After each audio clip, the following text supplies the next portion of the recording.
So you told me that you're terrified of dying, Yes. and the two things that you mentioned to me was pain and how the dying would be. Is that right? Yes.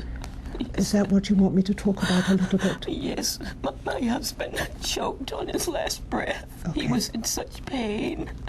I don't want my daughter to have to see that. Right.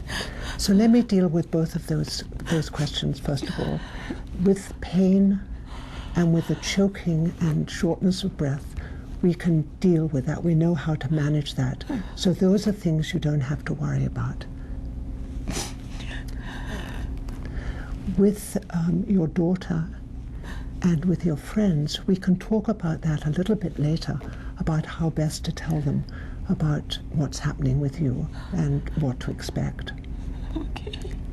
Would you like a little bit more information about what dying is like? Because you've mentioned that before. Yes.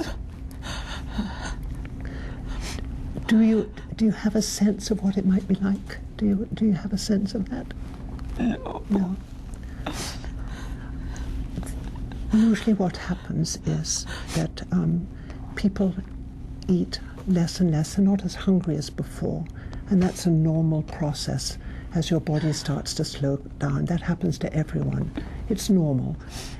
So that you'll be less hungry and you'll eat less. You may get a little bit more sleepy and a little bit more tired. And that again means that you pace yourself. You spend perhaps more time in bed and less time, trying to do a lot of things for your family. And you help and let your family take care of you.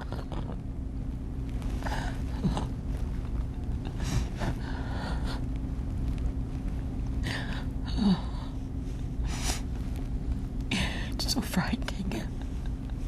Yeah. What is it that's so frightening? I don't want to be in pain. Right.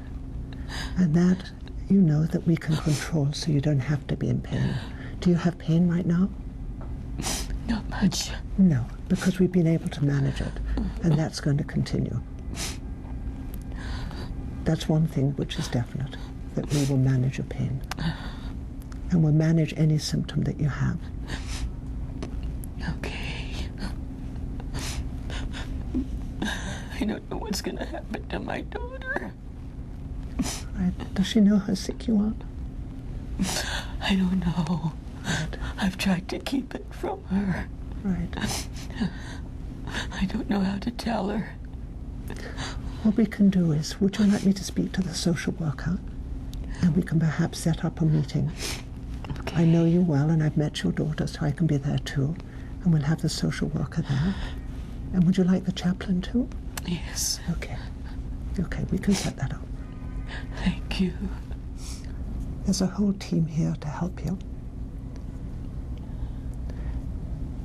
And when you leave the hospital, there's a whole team that we've talked about before, the hospice team, that will help you too.